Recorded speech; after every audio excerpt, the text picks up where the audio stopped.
Wewe ndio mwamuzi wa mambo. You tell we where to for talk about. Mune za ku yanke shawara kan batun. Tí o bá fẹ́ mọ̀ nǹkan tó ń ṣẹlẹ̀ ní Áfríkà. Hitammo itushaka ko kivugwa. Lonko at continent bi. Africa, have your say. Hello there and welcome to the program. I'm Alex Jacana. I'd like to know how you feel about the international recognition the Libyan rebels are getting. The Gaddafi regime is extremely upset by it and has condemned Britain for joining France and the United States and a number of other countries in recognizing the rebels as Libya's sole governmental authority. Tripoli has called the move unprecedented and irresponsible. We consider it by our government as unprecedented action in the diplomatic history. It's illegal, it's irresponsible. And for us, it was a surprise, to happen from the British government because, if there are the countries will follow Britain, then the international diplomacy will be a chaos.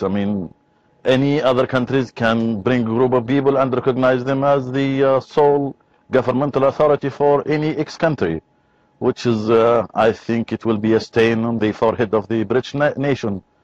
And I hope that the British government will reverse this decision because simply it's illegal and it violates the international law, specifically the Vienna Convention of Diplomatic Relations of 1961. We don't want to lose the bilateral relationship with any countries, especially like important countries like Britain and the United States.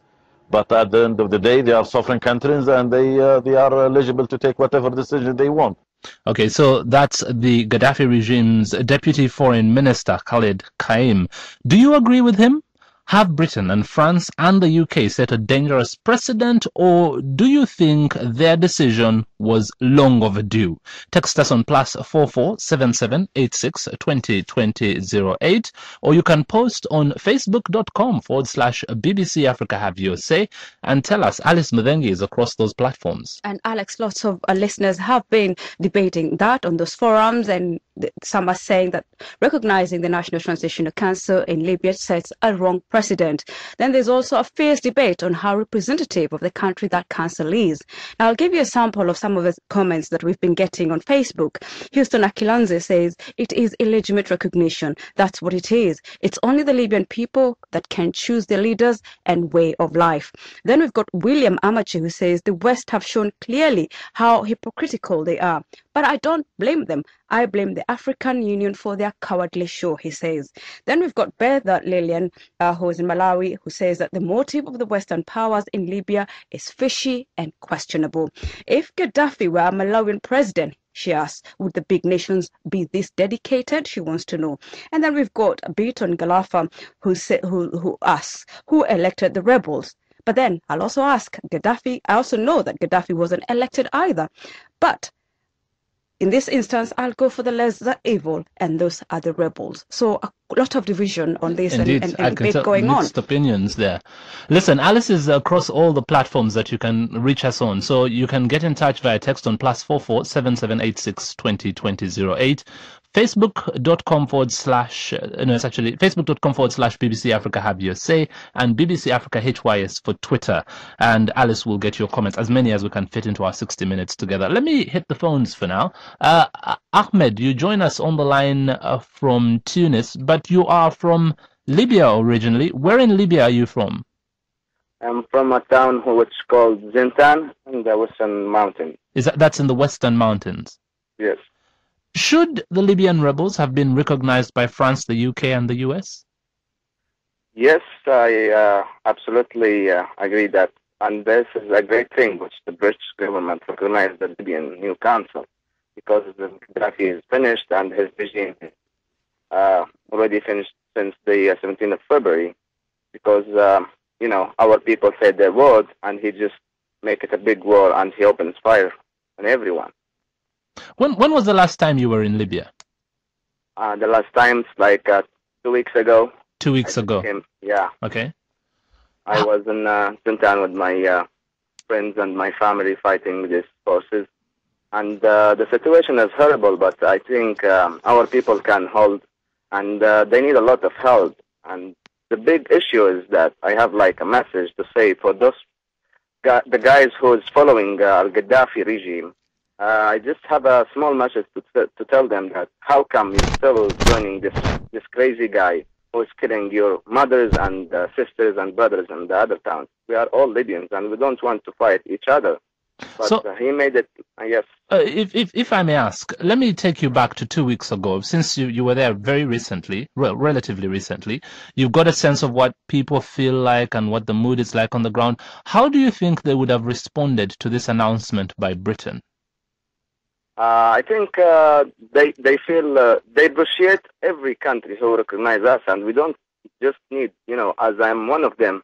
And let me be clear, we just want any government who wants to help us, like Britain or Germany or United States, and we thank them what they are doing. But some of the countries they just still talking and talking and talking, and they don't help really. Just they help. Okay. Somehow, but we need those governments to help us because we are facing a big war against this guy. All right, I'm going to find out what some other listeners think. I'm leaving you, and I'm going to Pa Malik. You join us on the line from the Gambia. Should the rebels in Libya have been recognized by France, the UK, and the US, among other countries? Yeah, I think it is right for the international community to accept the rebels. You think it was right? Why do you think it was right? Since at the onset of the whole situation, the African Union played a very crucial role in trying to negotiate and bring the conflict to a peaceful end. But Gaddafi refused to listen to the international community and then the African Union. So the only way left for the international community is to accept the TNG as the sole Libyan representative government. Okay, but there are many cases in different African countries where the international community has asked the government of the day to do something. The government of the day has refused. Does that mean then they automatically acknowledge the opposition as the government? I mean, if we look at what was happening in Zimbabwe, Robert Mugabe was very unpopular in the West, remains so, but did that mean that therefore then Britain and France and the UK would acknowledge the opposition as the leaders and the governmental authority in Zimbabwe? Every government, you have your own foreign policy. So it depends on the angle at which you are looking at things. Okay. Now, it is left to the international community to decide which government to do business with, and then other individual governments, they are free to decide for themselves. All right, Pa, thank you very much. Jeff, you're in Nairobi. What are your thoughts on this? Do you support this move by France, the US, and the UK? Okay, for my case, I don't support the US and the France for that case. The reason being that the decision by the Britain to recognize the rebels as a legitimate government is questionable. One, the rebels, that's like a kind of division, divide and rule. What is going to happen to the pro-Gaddafi people? So this means then Libya is heading to where Somalia is right now. It's a kind of division and rule. What Britain and France could have done is form a kind of mediation. Mediation talk has worked in many other countries. For example, it worked in Kenya. That is the solution to that. That means then after mediation, the entire country shall be united, shall be one. Okay, so you say you object and you find that decision questionable. Am I right in understanding your reason as what exactly was your reason? Let me not try and put words in your mouth. Why do you find it questionable exactly? My reason is questionable means that US from the US and Britain from the beginning, it's like Gaddafi government didn't work well with them. For example, there's the issue of oil. The issue of oil is there. So that now, from their perspective, it is like if the rebel government is going to take over, it means then the rebel government is going to work well with their policy. That is the question I'm just trying to bring in. Okay. I'm going to speak to Asma Yusuf. She joins us on the line from Washington. I know you're a Libyan in Washington, and welcome back to the program. We've had you on before. Some Africans there, we've just had, find this decision to recognize the rebels in Libya as the sole governmental authority questionable. Well, to be honest with you, I think these governments that are now coming around and recognizing the NTC as the legitimate representative of the Libyan people, they have a historical responsibility for standing with the Libyan people, because for many decades they've looked the other way as Gaddafi was wreaking havoc inside the country, terrorizing his own people, bombing airliners just for political gains, supporting terrorist groups around the globe, and they've allowed him to get away with murder just as long as he pays them compensation to the victims. So I think it's about time that the international community acted in favor of people who've been oppressed for so many decades. As far as I'm concerned, as a Libyan citizen, I don't care about the questionability of or doubts that are being put on the governments that are now recognizing the NTC. What concerns me is the fact that the NTC is a transitional, temporary body of governance that is running matters in the liberated areas of Libya for the time being. We need them to be our political representatives. So, we need them to pay the salaries of the government officials. For that reason, it's very expeditious and politically purposeful for us to have them being recognized by the international community. Okay, After the country is back in our hand, we will hold free elections and we will choose who will represent us. Right, but for now you're happy for someone else to choose for you. No, we're happy that these people who have these qualifications and credentials, who have been political opponents of Gaddafi, who've been dissidents, who've spoken on behalf of the rule of law and democracy in the country, we trust them. We certainly trust them more than the likes of Gaddafi and his thugs. Trust them you may, but choose them you haven't. We have not chosen them, but right now they do represent our interests. The things that they've asked for coincide with the interest of the Libyan people. By the way, in the liberated areas of Libya, if anyone opposes them, people are protesting every day to have their say on a multitude of issues. If anyone has any problems with the NTC, you would see them on the streets protesting against them, which hasn't happened. All right. And I find it quite disturbing. The same people who say that these governments have questionable intentions are the same people who for decades kept silent about the atrocities that have been committed against the Libyan people, so long as Gaddafi supported their political campaigns or bankroll them. Asma, I'll tell you what, we'll continue the conversation and I'll bring you back in to keep chipping in as we go along. But let me speak to Nabila Ramdani, a freelance journalist who specializes and focuses on the Middle East and North Africa. Thanks for joining us on the line from Paris. Let's start by talking about these rebels. Who are they and how and when did they come about? Well, that's a very important question. In fact, that's essential to our debate. And it's also important to remember that the rebels have already been implicated in war crimes. The ICC, when they issued an arrest warrant against Gaddafi, his son, and his intelligence chief for war crimes, has also found that the rebels were guilty of the exact same crimes, i.e. the killing of innocent civilians and indeed war crimes. So I think that's a very important aspect. The ICC, if I may add, also found that there were links with Al-Qaeda between the rebels and as I said, terrorist elements. Okay, I'm unfamiliar with those findings, and it's probably my ignorance. So I shall just put that down for now as your opinion. Let me talk about the National Transitional Council, this body that is in Benghazi. What do they stand for?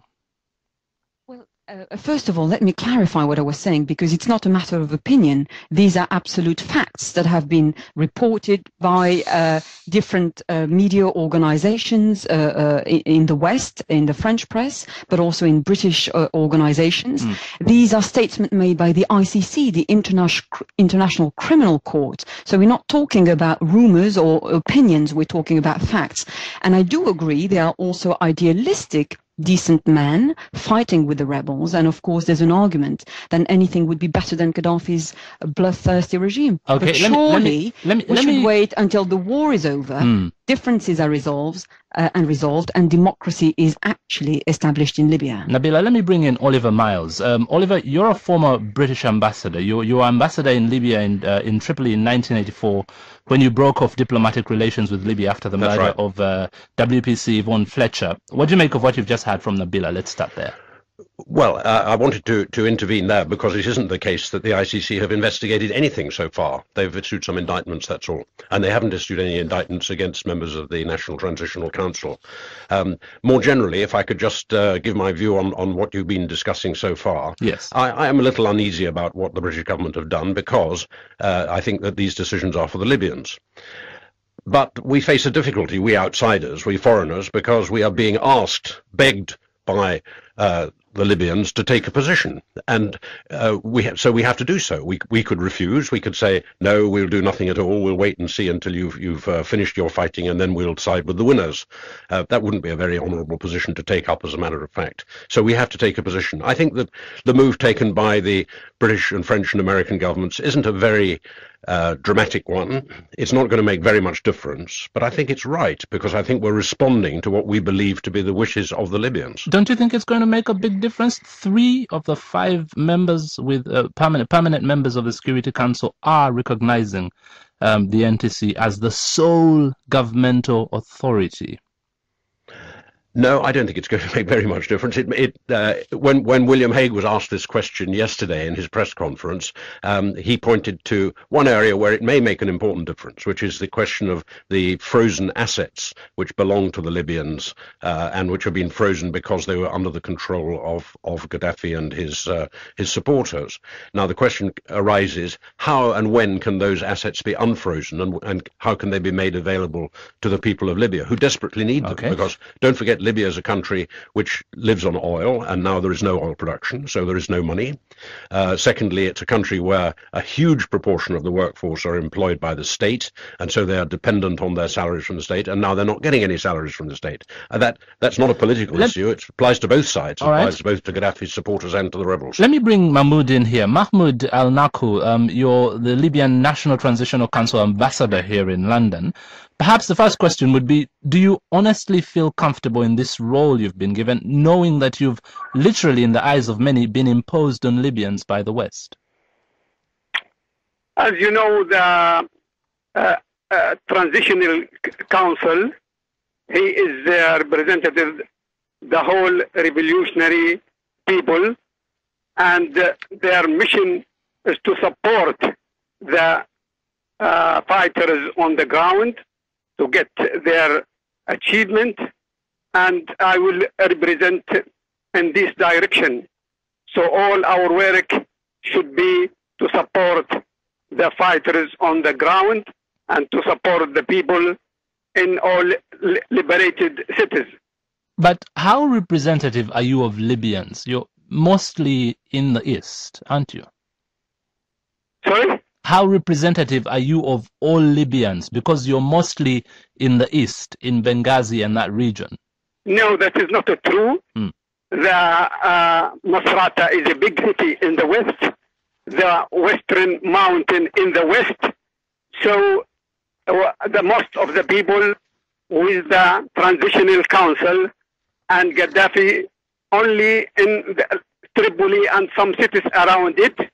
By force, by fear, by money, he still controls the cities, and soon will be liberated by the fighters. And now, yourself as an individual, and not just you, but many in the National Transitional Council have been away from the country for years, in your case for over 30 years. How can you expect anyone to believe that you actually and authentically speak on behalf of Libyans on the ground? For about more than 30 years, I am a political fighter, and I have a lot of contacts with the people in Libya. They are elite, they are teachers, they are normal people.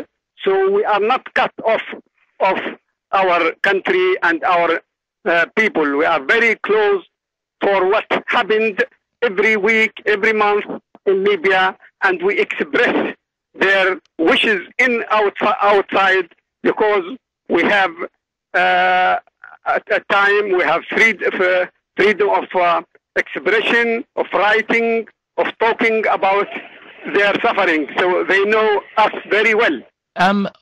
Again, with all due respect, there is only so close you can get to the people when you're miles away for decades. You can't be that close to them. Even members of parliament in a country have to take some days off during the week to go to the place where they were elected to meet the people there. How much more you if you're going to govern the nation? You know, we are now in the world of the communication. Everything is connected over all the world. So nothing can be hidden. No person who is fighter for 30 years not known to his people.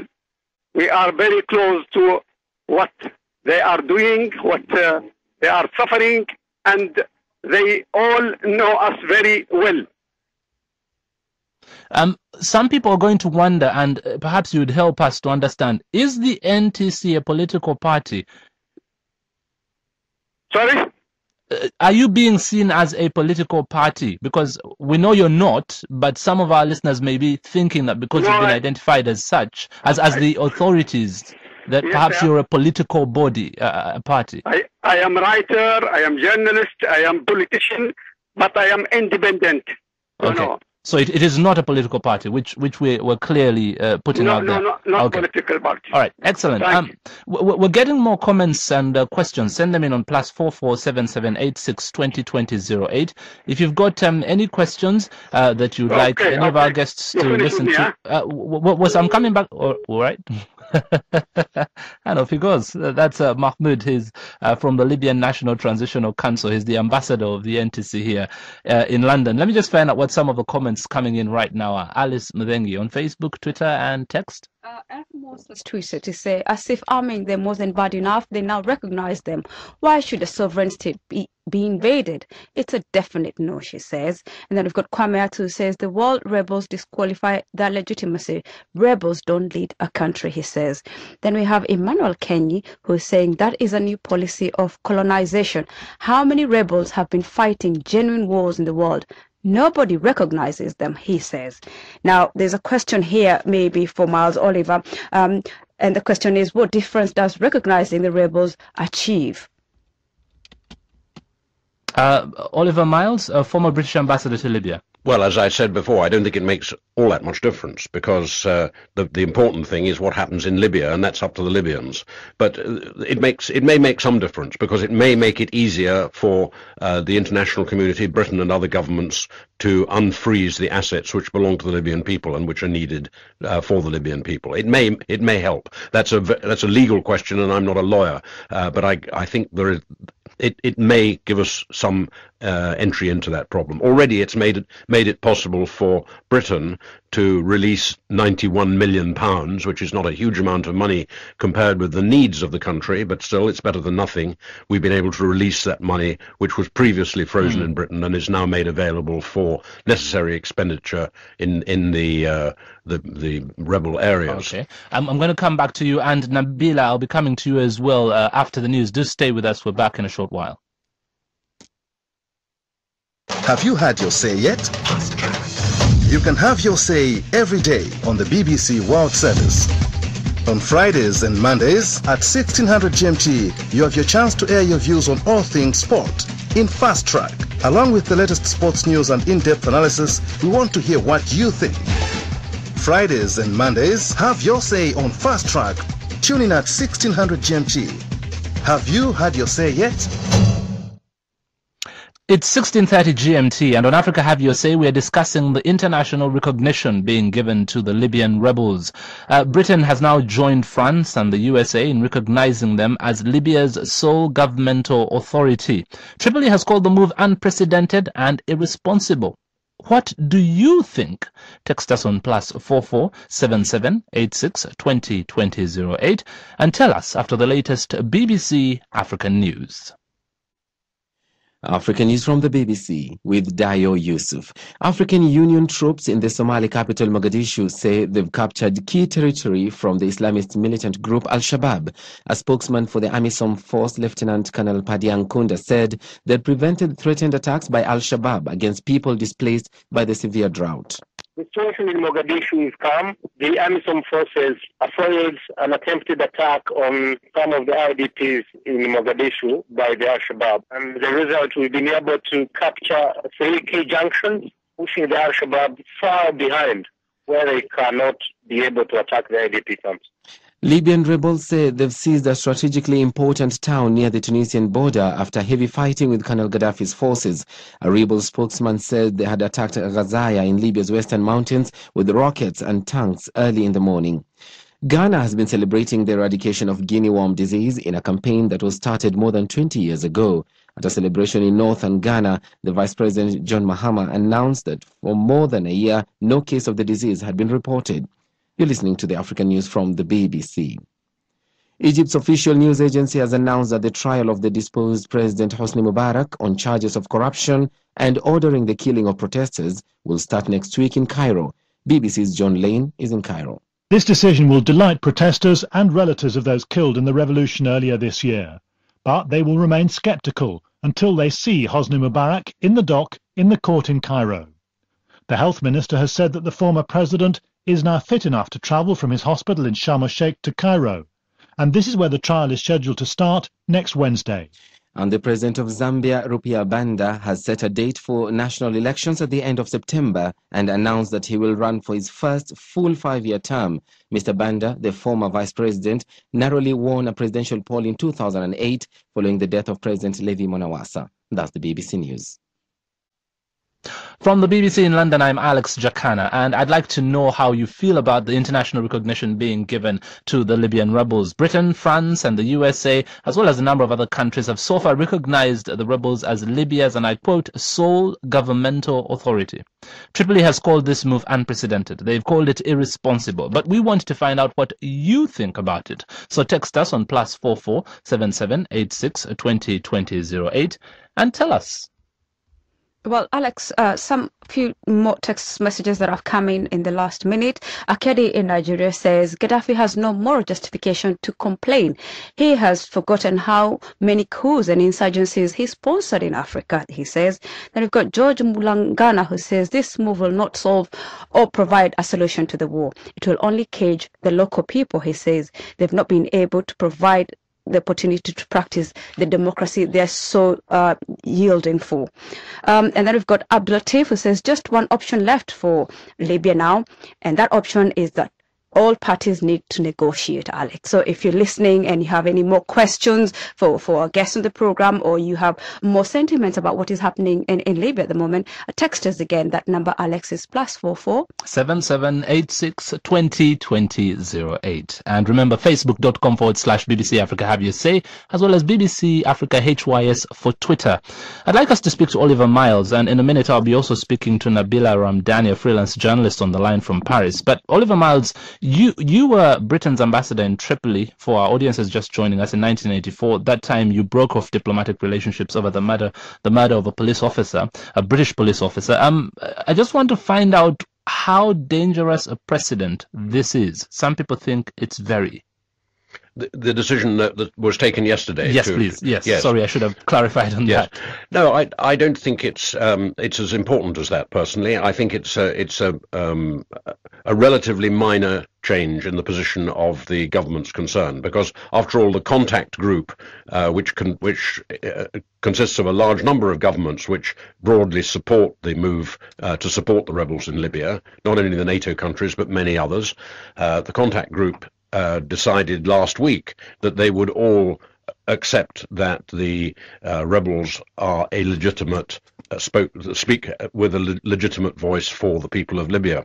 The advance, if you like, or the change yesterday by Britain was only to move from accepting them as a spokesman, a legitimate spokesman, to being the legitimate spokesman. I think it was more than that, because if I quote William Hague's word, the foreign secretary, it's sole governmental authority. Yes, well, that's perfectly true, but I think you'll find that the contact group spoke about them as being a legitimate governmental authority.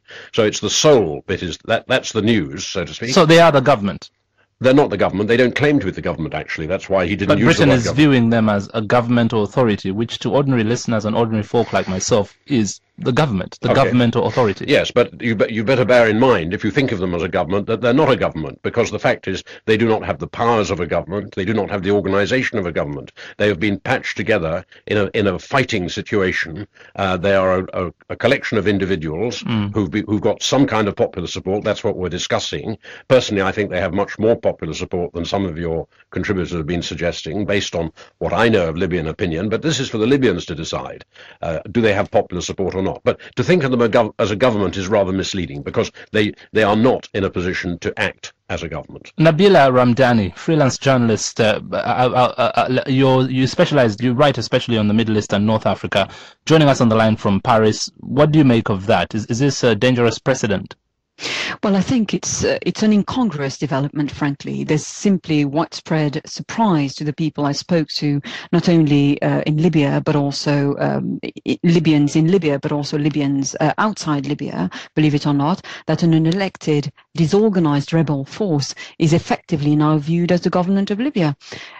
And also, if we were discussing earlier the origins of the National Transitional Council, let's not forget that it was purely and entirely set up by the French President Sarkozy, who created this entity upon the recommendation of a French philosopher, Bernard-Henri Lévy, who visited the rebels in Benghazi. So it's a completely, it's an entity which was created very swiftly, as soon as even before the UN Resolution 1973 was passed. And I would what I'm wondering is how dangerous what are the implications in your view? Looking down the corridor of time ahead, that is? First of all, I think that the recognition of the National Transitional Council implies that we've entered a new stage into this conflict, and that is the political one. And the governments involved, mainly France, Britain, and the US to a certain extent, do not want to admit that. But we moved on from the military aspect of the conflict to a search for a political solution, and that testifies to the utter failure of military action in Libya. Okay. And I think that the move by the British government now to recognize the National Transitional Council is actually shows utter frustration. Let me get the views of a Libyan on the ground. Ahmed, you join us on the line from Tunis. You were last in Libya 2 weeks ago. What are your thoughts on that? A dangerous precedent has been set here. That's what some people think. I'm appreciating. It's a big move for the British government to recognize our council, and let me just respond to that guy who says that they can't call it a government. We can't call it a government. At least it's like an organization happens during the war, and we know that it's not going to be like a real government, but in the future we will have a real government and a real president who will present us like Libyans. But we can't call even a Gaddafi government as a government, because in my side and in every Libyan side, they just call it a militia. Gaddafi and his family is controlling the country, and they are using our money, and they are using the oil and everything against our people and our families. So how can we just call it a government? And, the British people and the Americans and the French people, they have to be proud, because their governments are doing the best thing to recognize, and they are helping, our people. And the real question is, what if they didn't help us and they didn't stand with us? What if they just let us down? What will happen to the Libyans? And they are standing with us, and they are helping us, and they are doing the best to help us. And you can see that the war is not finished yet. So let's imagine what will happen to the families and to the Libyans if all these countries just ignored us and didn't help us. Can you imagine what will happen? And this is Asma. I would like to also add to this. It's really interesting that those people who are questioning the NTC and the legitimacy of the NTC and its duration and what have you, all happen to be non-Libyans who never lived in a Libya that had no constitution and had no respect for the rule of law, had no respect for the sanctity of human life. And us Libyans who say, give us a chance to rule our country through the NTC for the time being, we have a different narrative, and that narrative has to be respected and listened to. Alex, when you mentioned that government officials who are in touch on the ground with people, do you think that for 42 years, Gaddafi's officials were in touch with us? For 42 years, they victimized us, they brutalized us, they used us to stay longer in power, and it didn't matter if they killed people or tortured them or made them, quote-unquote, disappear. This is the chance and the historical opportunity for the Libyan people to reclaim their future, to reclaim their destiny, and we deserve better than Gaddafi. And the NTC people, by the way, were all, initially at least, right now we have someone, Mahmoud Nakour, who's, by the way, a historian, he's an intellectual, he's very well respected. His home was demolished in Libya 30 years ago by Gaddafi's thugs because he happened to speak against Gaddafi in public. His decision to be outside of Libya was not by choice. It was forced upon him because if he was in Libya, they would have killed him. So we need to be aware of all these nuances of the Libyan situation and not take things out of context and pretend that everything is fine and dandy under Gaddafi. Let me get some other listeners in as well. Asma, thank you for that. And feel free, by the way, Asma, to speak directly to some of the callers we've got on who may not be from Libya. Victor, I'm coming to you on the line from Kenya. Tell me, do you fear that this might not be a very good precedent that has been set? Yeah, I fear because it might be a very bad precedent because I fear the authenticity of the NTC. And I wonder if the intentions of the West to recognize the rebels, because I don't know whether the rebels are accepted all over Libya, and I'm having a problem. It's not that I'm against the rebels, but I'm having a problem because I don't know the internal mechanism of the rebels, how they are internally organized to come up, and if they're given some funding or something on how they should organize themselves and come up and be a formidable force against Gaddafi. You know, that's a very good, important point that you bring up. And I advise everyone who's interested in finding more about the NTC. And by the way, I do have a problem with the label of rebels. These are freedom fighters, and they are leading the country, with God willing, to victory and to democracy and freedom. And let me also clarify, by the way, that my support for the NTC is for the time being. It's not support that's limitless.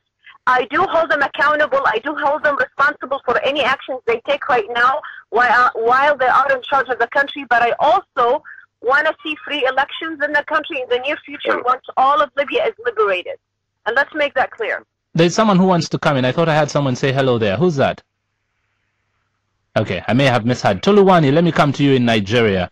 What do you make of this decision to recognize the rebels in Libya as the sole governmental authority? My position is that I don't think it is right to recognize the rebels as the sole representative of the country. And then the reason is that even on the program I heard that one of the excuses is that they should, in order to get funds to the Libyans. And I think there should be other means and other opportunities through which the funds should be dispersed to the Libyans other than making this declaration. So, and also, as someone also said, the authenticity of the commission, of the council being established. I also question the authenticity and also the effectiveness of the commission, how they will be able to actually bring governance closer to the people. Because the question is about getting the people involved in good governance, getting the people to enjoy the dividends of democracy. Okay. And so, Toluwani, thanks for that. We're going to continue this conversation. Do stay with us in a minute's time. Pete Andoro, what's coming up in Focus on Africa in 15 minutes? Alex, African Union troops in the Somali capital Mogadishu say that they've captured key territory from the Islamist militant group Al-Shabaab after they attempted an attack on a displaced persons camp in the city. Burundi's President Pierre Nkurunziza has launched a 2-week campaign to explain his government's decision to have a Truth and Reconciliation Commission to probe decades of ethnic killings. Guinea's authorities have charged the first batch of suspects over the attack on the residence of President Alpha Conde last week. The suspects include a military officer.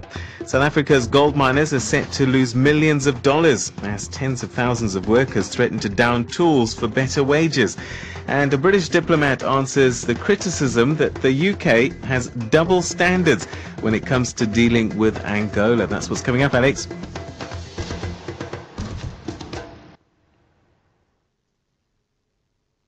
You're listening to BBC Africa Have Your Say on the World Service. We continue talking about the recognition as the sole governmental authority of the Libyan rebels by a number of countries, but a key amongst these being France, the USA and the United Kingdom. You're giving us your views on this and your thoughts, many of them via text, some of you we've got on phone, others via Facebook and Twitter. Alice is across the platforms. Victor Miles says, let the same people in Libya adopt their own changes and grow with it. Evan Bowa Kirode has a question for Mr. Miles. She asked, don't you think it's unfair to release a nation's funds to rebels, but all indications are in the minority? She wants to know. Mr. Oliver Miles? I'm sorry, I didn't understand that question. She's saying releasing a nation's funds to a rebels organization who do not have majority support is unfair. Well, it's very difficult to tell who's got majority support. Very difficult indeed. The fact is that the rebels, and I apologize for using that word, I don't mean to imply anything negative or positive. What should we call them? The anti-Gaddafi group, the Benghazi people or whatever, they seem to have controlled a large part of the country, and the part that they control seems to be getting larger. I think that it would be only fair to say, to add to what's been said about the NTC, I accept many of the criticisms that have been made of them, and I'm aware of the fact that they are criticised. Nevertheless, the programs that they have spoken of, the ideas they put forward, the policies that they've spelt out so far have been liberal, open, democratic policies. Now, that's not the same thing as saying that they have succeeded in implementing those principles, because we haven't got to that stage yet, but at least I think they've made a good start by what they've said. Well, we've also, Alex, been getting a few more comments. We've got Elijah Hans, who says recognizing the National Transition Council will tilt victory a bit more towards the rebels. And then we've got Matthias Sadat, who says the move by the UK, US and France makes me wonder about their commitment to democracy in Africa. And we've got this one question that's coming from Nigeria, from somebody who wants to know, where does the Libya drama go? What options are there for the West, the fighters in Libya, he asks. Talking of options, let me come to you, Nabila Ramdani, as a freelance journalist who writes on the Middle East and North Africa. What option is there? Well, this step has been taken by these three countries and a number of others, actually. It's not just the three of them. They've decided to take this step. It's either that or what? Well, but I think what we should always bear in mind is that there is a discrepancy between the leadership of the NTC, as we've heard the new ambassador. You know, he's a writer, journalist, clearly a very educated man who's lived in exile for a very, very long time because of his political opposition to the Gaddafi regime. But I've been to Tripoli myself to cover the uprising at the beginning of the conflict, and I know for a fact that the rebels are, again, I'm only calling them the rebels because they're leading an armed rebellion against Gaddafi, are also made up of very nasty elements, including, some of them linked to Al-Qaeda. I'd like, can I just Oliver, yes. Oliver Miles, I'd like to question that. What evidence have you got for that? That's been said, but I don't believe it.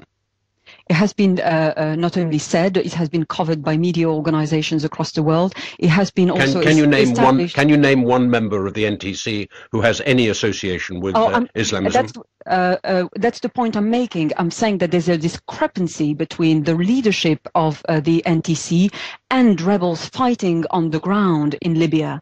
So what I'm saying is the NTC is not representative. No, you were going further than that. You were saying that they were linked to Al-Qaeda. I mean, that's just a smear. That's a smear. you've got some evidence for it. Mr. Miles, I'm not saying that at all. I'm not saying that members of the NTC have links to Al Qaeda. I'm saying that the rebels on the ground have links with some of them have links with Al Qaeda, and the NTC happens to represent the rebels. So I'm saying by association, indeed, there are links. I'm not saying that members of the NTC themselves have direct links with Al Qaeda. There is no evidence of any link. It has been reported extensively in the French press. It has been reported on Sky News, for example. So I can name, a number of media organizations that have spoken about it, written about it. Now, that's a fact. Whether some people would like to admit it or not, that's a different matter. And overall, to make a more general point, I think there's a terrible arrogance about overseas governments simply picking and choosing whom they would like to see running a foreign country. I think that's out of order. Let's not forget why the international community got involved into the conflict in the first place. It claims that it was involved to save civilian lives.